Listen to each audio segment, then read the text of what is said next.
Dracula by Bram Stoker, Chapter 26.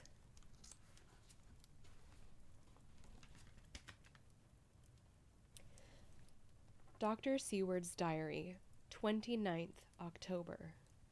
This is written in the train from Varna to Galatz. Last night we all assembled a little before the time of sunset. Each of us had done his work as well as he could. So far as thought and endeavor and opportunity go, we are prepared for the whole of our journey and for our work when we get to Galatz. When the usual time came around, Mrs. Harker prepared herself for her hypnotic effort, and after a longer and more strenuous effort on the part of Van Helsing that has been unusually necessary, she sank into the trance. Usually she speaks on a hint, but this time the professor had to ask her questions, and to ask them pretty resolutely before we could learn anything. At last her answer came. "I can see nothing. We are still. There are no waves lapping, but only a steady swirl of water softly running against the hawser. I can hear men's voices calling, near and far, and the roll and creak of oars in the rowlocks. A gun is fired somewhere. The echo of it seems far away. There is tramping of feet overhead, and ropes and chains are dragged along. What is this? There is a gleam of light. I can feel the air blowing upon me." Here she stopped. She had risen as if impulsively from where she lay on the sofa, and raised both her hands, palms upward, as if lifting a weight. Van Helsing and I looked at each other with understanding. Quincy raised his eyebrows slightly and looked at her intently, whilst Harker's hand instinctively closed round the hilt of his kukri. There was a long pause. We all knew that the time when she could speak was passing, but we felt that it was useless to say anything. Suddenly she sat up, and, as she opened her eyes, said sweetly, "Would none of you like a cup of tea? You must all be so tired." We could only make her happy, and so acquiesced. She bustled off to get tea. When she had gone, Van Helsing said, "You see, my friends, he is close to land. He has left his earth chest, but he has yet to go on shore. In the night he may lie hidden somewhere, but if he be not carried on shore, or if the ship do not touch it, he cannot achieve the land. In such case he can, if it be in the night, change his form and can jump or fly on shore, as he did at Whitby. But if the day come before he get on shore, then, unless he be carried, he cannot escape. And if he be carried, then the customs men may discover what the box contains. Thus, in fine, if he escape not on shore tonight, or before dawn, there will be the whole day lost to him. We may then arrive in time, for if he escape not at night, we shall come on him in daytime, boxed up and at our mercy. For he dare not be his true self, awake and visible, lest he be discovered." There was no more to be said, so we waited in patience until the dawn, at which time we might learn more from Mrs. Harker. Early this morning we listened with breathless anxiety for her response and her trance. The hypnotic stage was even longer in coming than before, and when it came, the time remaining until full sunrise was so short that we began to despair. Van Helsing seemed to throw his whole soul into the effort. At last, in obedience to his will, she made reply. "All is dark. I hear lapping water, level with me, and some creaking as of wood on wood." She paused, and the red sun shot up. "We must wait till tonight." And so it is that we are traveling towards Galatz in an agony of expectation. We are due to arrive between 2 and 3 in the morning, but already at Bucharest we are 3 hours late, so we cannot possibly get in till well after sunup. Thus, we shall have 2 more hypnotic messages from Mrs. Harker. Either or both may possibly throw more light on what is happening. Later. Sunset has come and gone. Fortunately, it came at a time when there was no distraction, for had it occurred whilst we were at a station, we might not have secured the necessary calm and isolation. Mrs. Harker yielded to the hypnotic influence even less readily than this morning. I am in fear that her power of reading the Count's sensations may die away, just when we want it most. It seems to me that her imagination is beginning to work. Whilst she has been in the trance hitherto, she has confined herself to the simplest of facts. If this goes on, it may ultimately mislead us. If I thought that the Count's power over her would die away equally with her power of knowledge, it would be a happy thought, but I am afraid that it may not be so. When she did speak, her words were enigmatical. Something is going out. I can feel it pass me like a cold wind. I can hear, far off, confused sounds, as of men talking in strange tongues, fierce falling, and the howling of wolves. She stopped, and a shudder ran through her, increasing in intensity for a few seconds, till, at the end, she shook as though in a palsy. She said no more, even in answer to the professor's imperative questioning. When she woke from the trance, she was cold and exhausted and languid, but her mind was all alert. She could not remember anything, but asked what she had said. When she was told, she pondered over it deeply for a long time and in silence. 30th October, 7 a.m. We are near Galatz now, and I may not have time to write later. Sunrise this morning was anxiously looked for by us all. Knowing of the increasing difficulty of procuring the hypnotic trance, Van Helsing began his passes earlier than usual. They produced no effect, however, until the regular time, when she yielded with a still greater difficulty, only a minute before the sun rose. The professor lost no time in his questioning. Her answer came with equal quickness. All is dark. I hear the water swirling by, level with my ears, and the creaking of wood on wood. Cattle, low far off. There is another sound, a queer one like... She stopped and grew white, and whiter still. Go on! Go on! Speak! I command you, said Van Helsing in an agonized voice. At the same time there was despair in his eyes, for the risen sun was reddening even Mrs. Harker's pale face. She opened her eyes, and we all started as she said, sweetly and seemingly with the utmost concern, "Oh, Professor, why ask me to do what you know I can't? I don't remember anything." Then, seeing the look of amazement on our faces, she said, turning from one to the other, "What have I said? What have I done? I know nothing, only that I was lying here half asleep, and I heard you say, 'Go on, speak, I command you.' It seemed so funny to hear you order me about, as if I were a bad child." "Oh, Madam Mina," he said sadly, "it is proof, if proof be needed, of how I love and honor you, when a word for your good, spoken more earnest than ever, can seem so strange, because it is to order her whom I am proud to obey. The whistles are sounding. We are near Galatz. We are on fire with anxiety and eagerness. Mina Harker's Journal, 30th October. Mr. Morris took me to the hotel where our rooms had been ordered by telegraph. He being the one who could best be spared, since he does not speak any foreign language. The forces were distributed much, as they had been at Varna, except that Lord Godalming went to the vice-consul, as his rank might serve as an immediate guarantee of some sort to the official, we being in extreme hurry. Jonathan and the two doctors went to the shipping agent to learn particulars of the arrival of the Tsarina Catherine. Later. Lord Godalming has returned. The consul is away and the vice-consul sick, so the routine work has been attended to by a clerk. He was very obliging and offered to do anything in his power. Jonathan Harker's Journal, 30th October.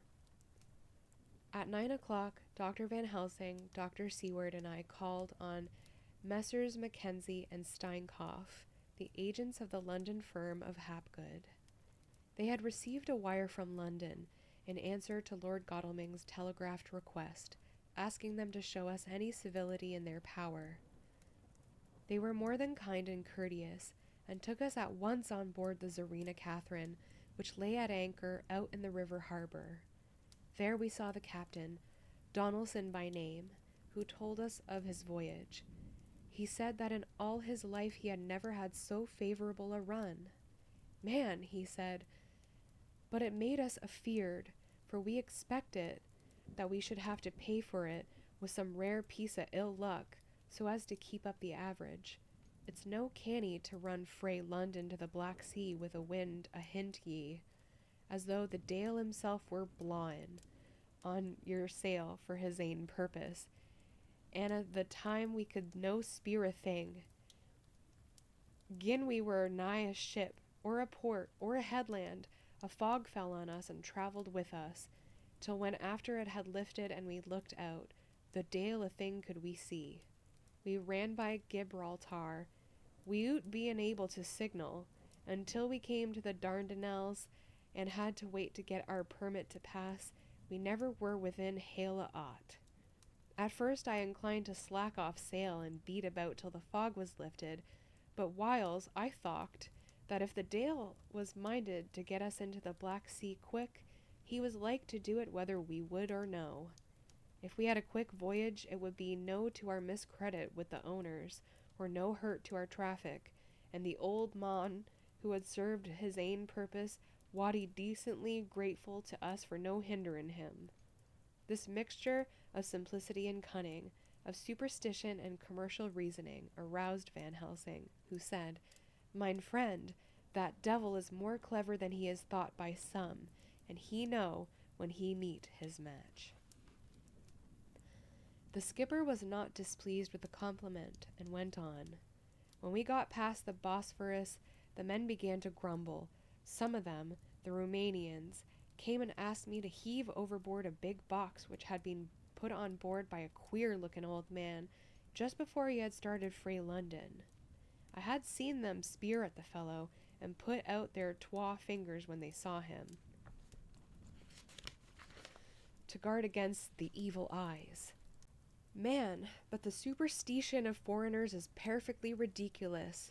I sent them aboot their business pretty quick, but as just after a fog closed in on us, I felt a wee bit as they did anent something, though I wouldn't say it was agin the bit box. Well, on we went, and as the fog didn't let up for 5 days, I juist let the wind carry us, for if the devil wanted to get somewheres, well, he would fetch it up, aireat. And if he didn't, well, we'd keep a sharp lookout anyhow. Sure enough, he had a fair way and deep water all the time, and 2 days ago, when the morning sun came through the fog, we found ourselves just in the river opposite Galatz. The Romanians were wild and wanted me right or wrong to take out the box and fling it in the river.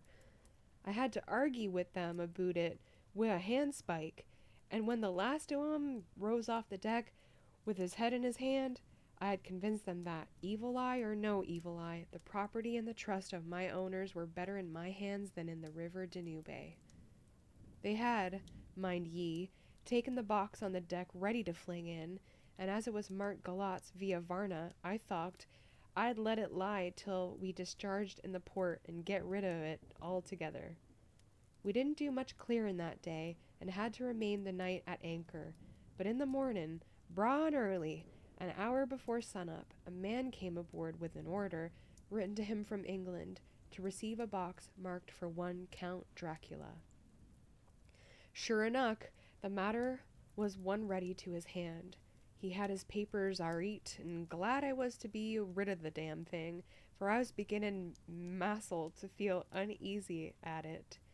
If the devil did have any luggage aboard the ship, I'm thinking it was nane ither than that same. What was the name of the man who took it? Asked Dr. Van Helsing with restrained eagerness. I'll be telling ye quick, he answered. and stepping down to his cabin, produced a receipt signed Emanuel Hiddelsheim. Bergenstrasse 16 was the address. We found out that this was all the captain knew, so with thanks, we came away. We found Hiddelsheim in his office, a Hebrew of rather the Adelphi type, with a nose like a sheep and a fez.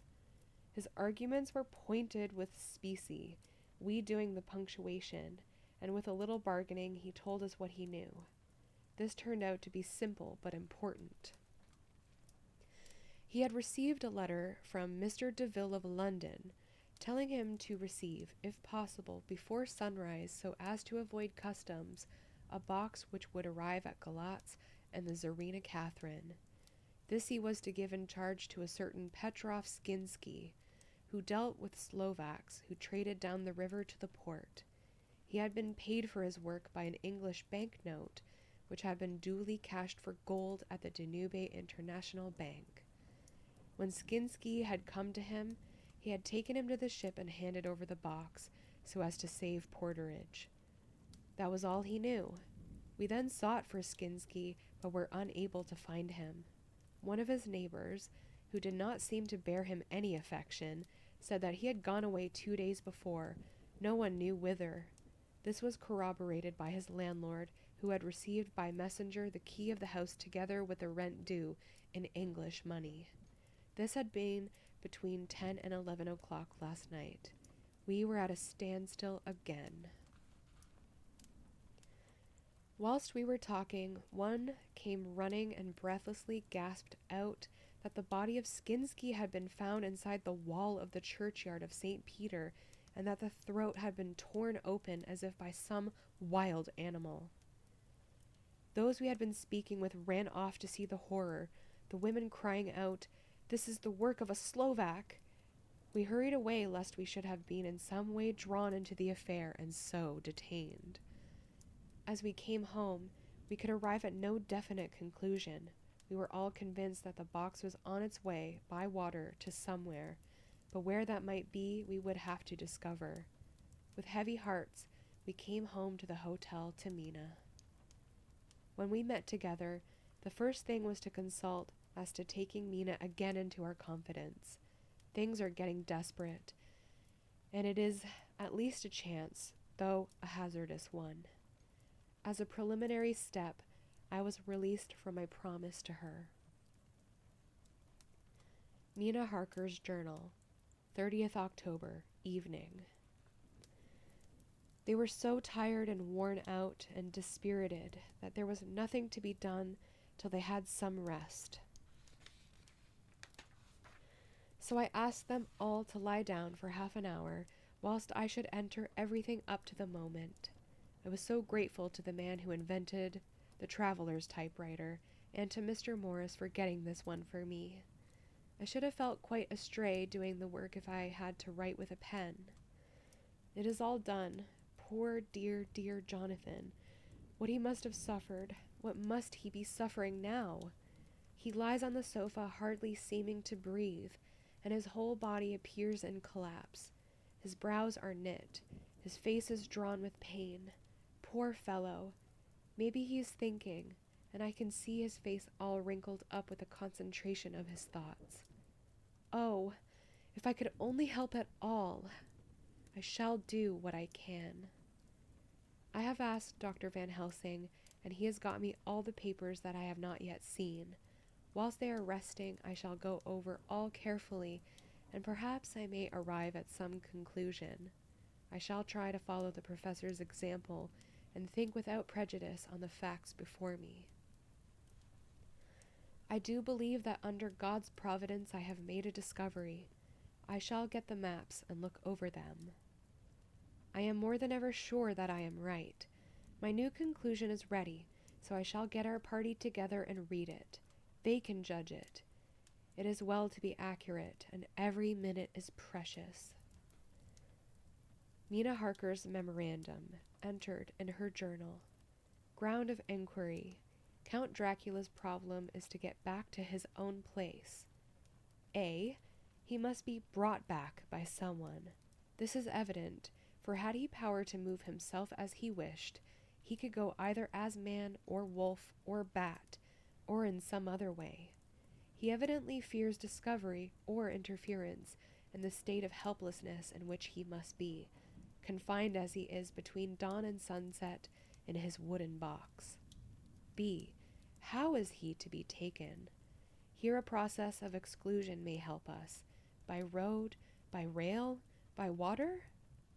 1. By road, there are endless difficulties, especially in leaving a city. A. There are people, and people are curious and investigate. A hint, a surmise, a doubt as to what might be in the box would destroy him. B. There are, or there might be, customs and octroi officers to pass. C. His pursuers might follow. This is his greatest fear, and in order to prevent his being betrayed, he has repelled, so far as he can, even his victim, me. 2. By rail. There is no one in charge of the box. It would have to take its chance of being delayed, and delay would be fatal, with enemies on the track. True, he might escape at night, but where would he be if left in a strange place with no refuge that he could fly to?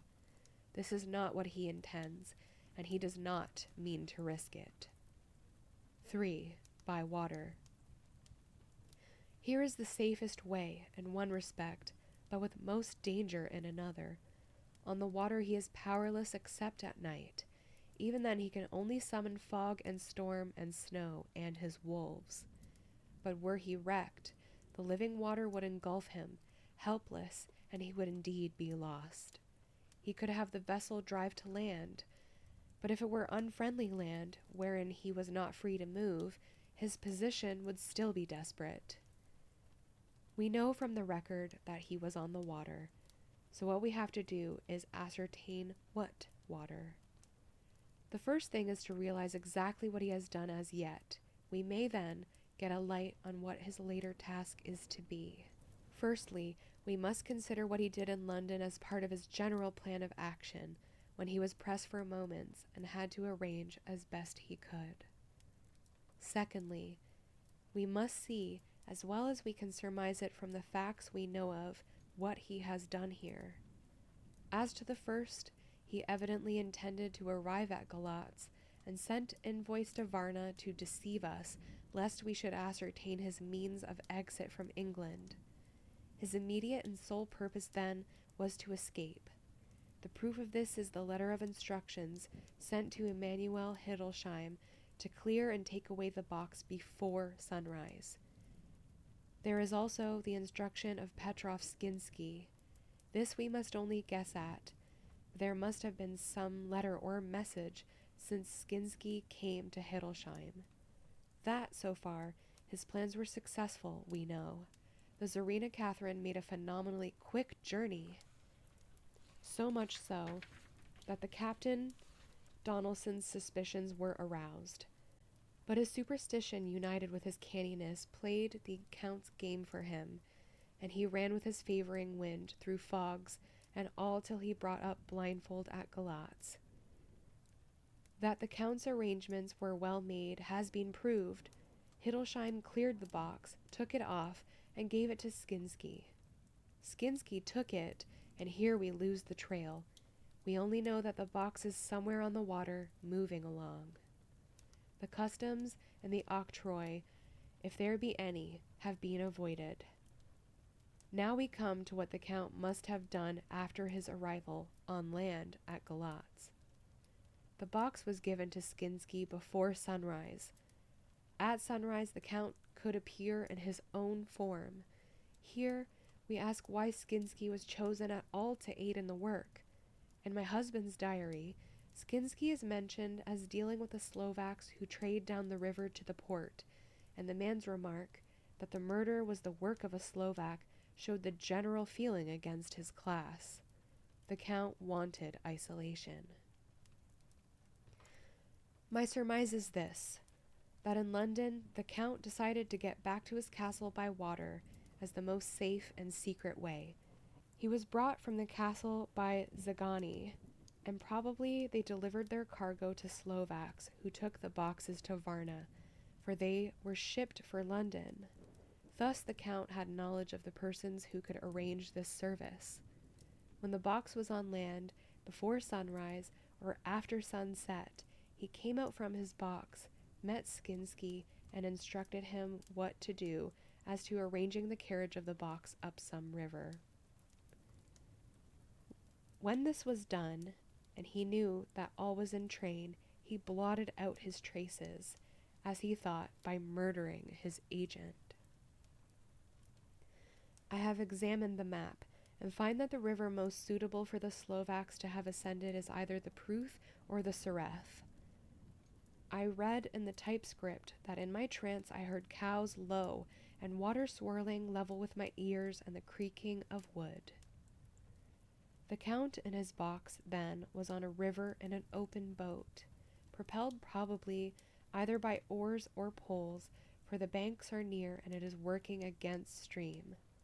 There would be no such sound of floating downstream. Of course, it may not be either the Sereth or the Pruth, but we may possibly investigate further. Now of these two, the Pruth is the more easily navigated, but the Sereth is, at Fundu, joined by the Bistritza, which runs up round the Borgo Pass. The loop it makes is manifestly as close to Dracula's castle as he can be got by water. Mina Harker's journal continued. When I had done reading, Jonathan took me in his arms and kissed me. The others kept shaking me by both hands, and Dr. Van Helsing said, "Our dear Madam Mina is once more our teacher. Her eyes have seen where we were blinded. Now we are on track once again, and this time we may succeed. Our enemy is at his most helpless, and if we can come on him by day on the water, our task will be over. He has a start, but he is powerless to hasten, as he may not leave his box lest those who carry him may suspect. For them to suspect would be to prompt them to throw him in the stream where he perish. This he knows and will not. Now, men, to our council of war, for here and now we must plan what each and all shall do." "I shall get a steam launch and follow him," said Lord Godalming. "And I, horses to follow on the bank, lest by chance he land," said Mr. Morris. "Good," said the professor, "both good. But neither must go alone. There must be force to overcome force if need be. The Slovak is strong and rough, and he carries rude arms." All the men smiled, for amongst them they carried a small arsenal. Said Mr. Morris, "I have brought some Winchesters. They are pretty handy in a crowd, and there may be wolves." The Count, if you remember, took some other precautions. He made some requisitions on others that Mrs. Harker could not quite hear or understand. We must be ready at all points. Dr. Seward said, "I think I had better go with Quincy. We have been accustomed to hunt together, and we two, well armed, will be a match for whatever may come along. You must not be alone, Art. It may be necessary to fight the Slovaks, and a chance thrust, for I don't suppose these fellows carry guns, would undo all our plans. There must be no chances. This time we shall not rest until the Count's head and body have been separated, and we are sure that he cannot reincarnate." He looked at Jonathan as he spoke, and Jonathan looked at me. I could see that the poor dear was torn about in his mind. Of course he wanted to be with me, but then the boat service would, most likely, be the one which would destroy the vampire. Why did I hesitate to write the word? He was silent a while, and during his silence Dr. Van Helsing spoke. "Friend Jonathan, this is to you for twice reasons. First, because you are young and brave and can fight, and all energies may be needed at the last, and again that is your right to destroy him, that which has wrought such woe to you and yours. Be not afraid for Madam Mina. She will be my care, if I may. I am old, My legs are not so quick to run as once, and I am not used to ride so long, or to pursue as need be, or to fight with lethal weapons. But I can be of other service. I can fight in another way, and I can die, if need be, as well as younger men. Now let me say that I would do is this. While you, my Lord Godalming, and friend Jonathan go in your so swift little steamboat up the river, and whilst John and Quincy guard the bank, where perchance he might be landed, I will take Madam Mina right into the heart of the enemy's country. Whilst the old fox is tied in his box, floating on the running stream whence he cannot escape to land, where he dares not raise the lid of his coffin box, lest his Slovak carriers should in fear leave him to perish. We shall go in the track where Jonathan went, from Bistritz over the Borgo, and find our way to the castle of Dracula. Here Madam Mina's hypnotic power will surely help, and we shall find our way, all dark and unknown otherwise, after the first sunrise, when we near that fateful place. There is much to be done, and other places to be made sanctify, so that the nest of vipers be obliterated. Here Jonathan interrupted him hotly. Do you mean to say, Professor Van Helsing, that you would bring Mina in her sad case, and tainted as she is with that devil's illness, right into the jaws of his death trap? Not for the world, not for heaven or hell. He became almost speechless for a moment, and then went on. Do you know what the place is? Have you seen that awful den of hellish infamy, with the very moonlight alive with grisly shapes, and every speck of dust that whirls in the wind a devouring monster in embryo? Have you felt the vampire's lips upon your throat? Here he turned to me, and as his eyes lit on my forehead, he threw up his arms with a cry. Oh my God, what have we done to have this terror upon us? And he sank down on the sofa in a collapse of misery.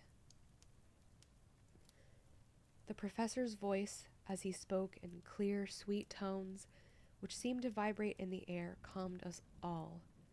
Oh, my friend, it is because I would save Madam Mina from that awful place that I would go. God forbid that I should take her into that place. There is work, wild work, to be done there, that her eyes may not see.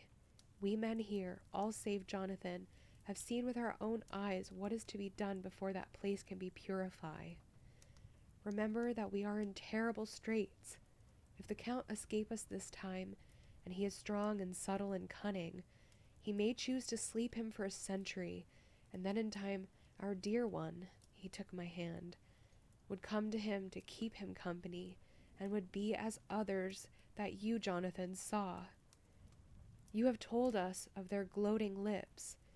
You heard their ribald laugh as they clutched the moving bag that the Count threw to them. You shudder, and well may it be. Forgive me that I make you so much pain, but it is necessary. My friend, is it not a dire need for the which I am giving, if need be, my life? If it were that anyone went into that place to stay, it is I who would have to go to keep them company. Do as you will, said Jonathan, with a sob that shook him all over. We are in the hands of God. Later. Oh, it did me good to see the way that these brave men worked. How can women help loving men when they are so earnest and so true and so brave? And, too, it made me think of the wonderful power of money. What can it not do when it is properly applied, and what might it do when basely used? I felt so thankful that Lord Godalming is rich, and that both he and Mr. Morris, who also has plenty of money, are willing to spend it so freely. For if they did not, our little expedition could not start, either so promptly or so well equipped, as it will within another hour. It is not 3 hours since it was arranged that part each of us was to do. Now Lord Godalming and Jonathan have a lovely steam launch, with steam up, ready to start at a moment's notice. Dr. Seward and Mr. Morris have 6 beautiful horses, well appointed. We have all the maps and appliances of various kinds that can be had. Professor Van Helsing and I are to leave by the 11:40 train tonight for Veresti, where we are to get a carriage to drive to the Borgo Pass. We are bringing a good deal of ready money, as we are to buy a carriage and horses. We shall drive ourselves, for we have no one whom we can trust in this matter. The professor knows something of a great many languages, so we shall get on all right. We have all got arms, even for me, a large bore revolver.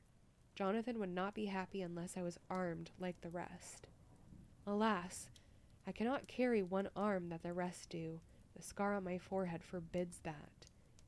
Dear Dr. Van Helsing comforts me by telling me that I am fully armed, as there may be wolves. The weather is getting colder every hour, and there are snow flurries which come and go as warnings. Later, it took all my courage to say goodbye to my darling. We may never meet again. Courage, Mina. The professor is looking at you keenly. His look is a warning. There must be no tears now, unless it may be that God will let them fall in gladness. Jonathan Harker's Journal, 30th October, night.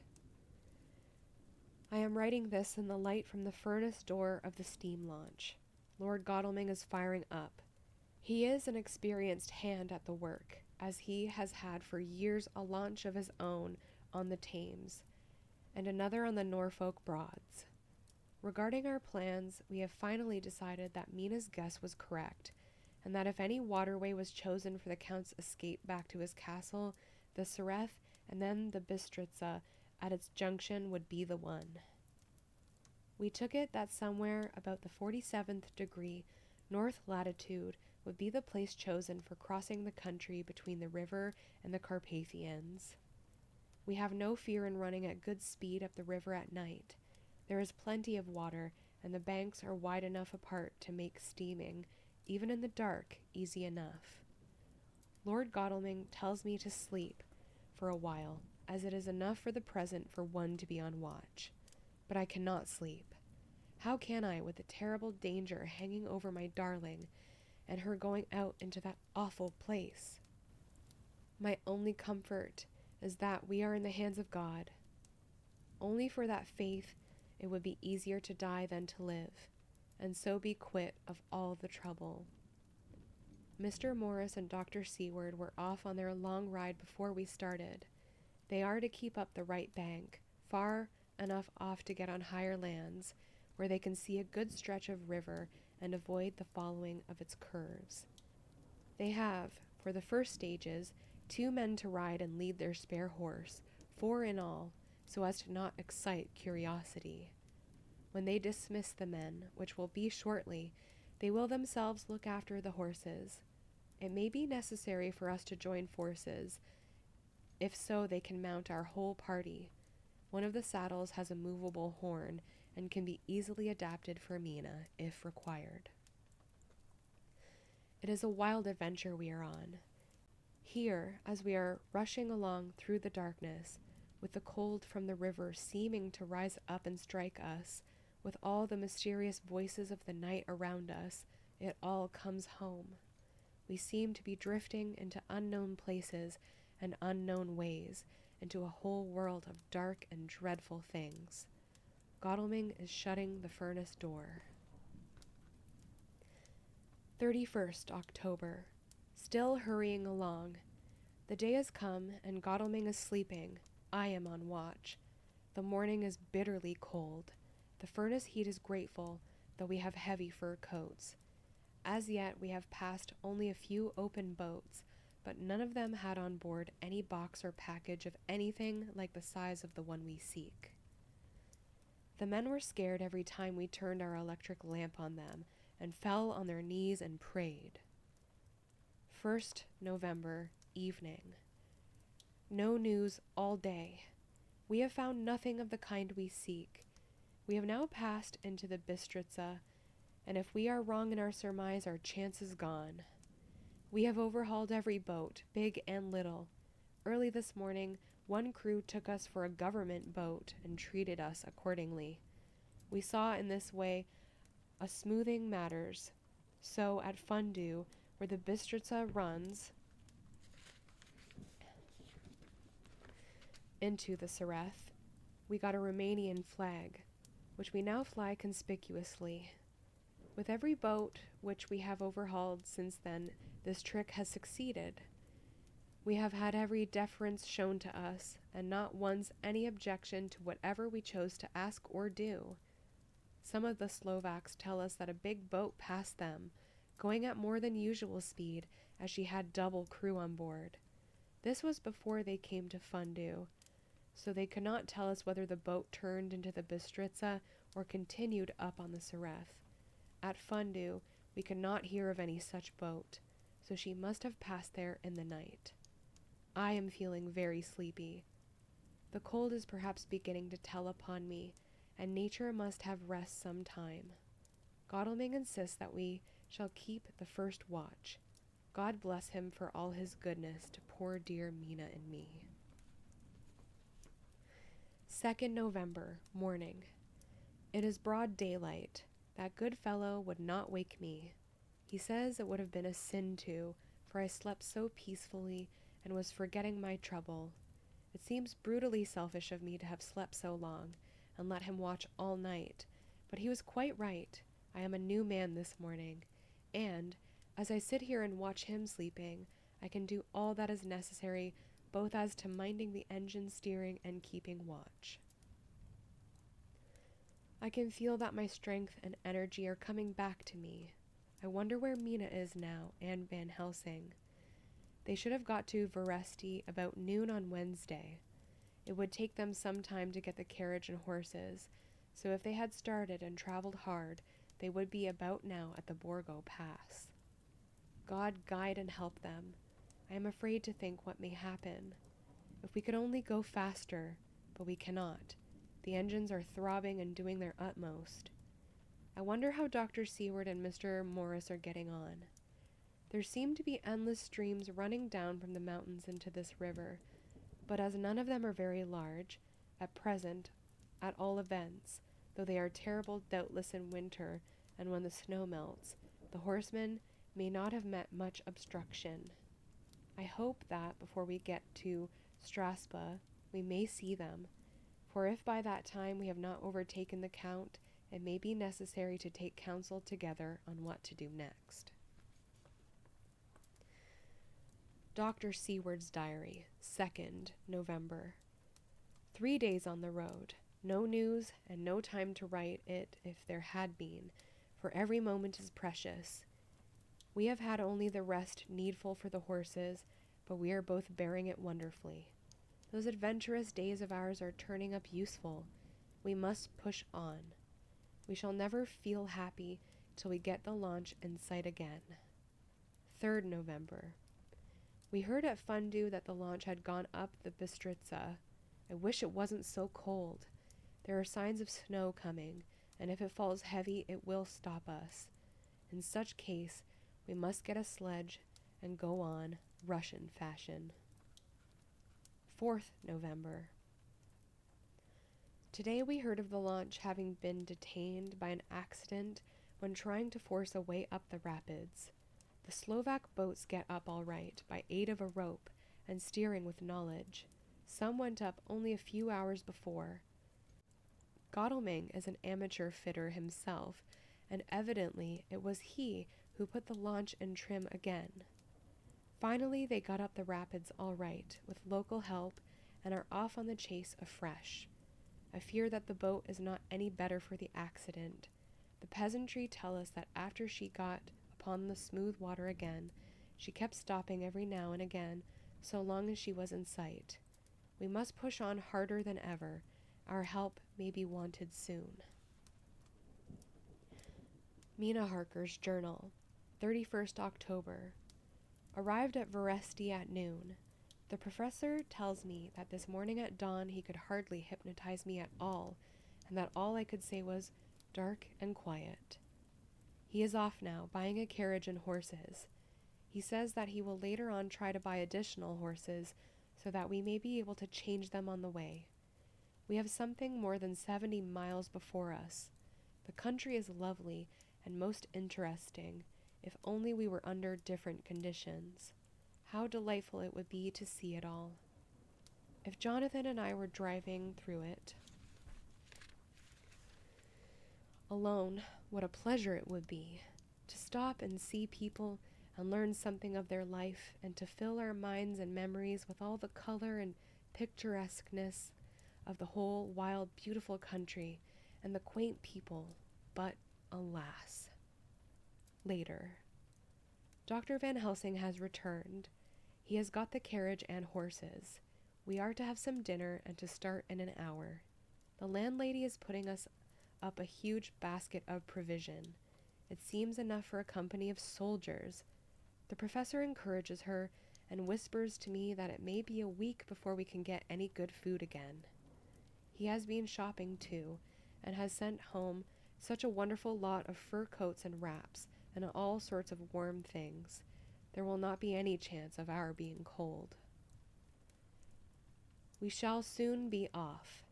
I am afraid to think what may happen to us. We are truly in the hands of God. He alone knows what may be, and I pray him, with all the strength of my sad and humble soul, that he will watch over my beloved husband, that whatever may happen, Jonathan may know that I loved him and honored him more than I can say, and that my latest and truest thought will always be for him. End of chapter 26.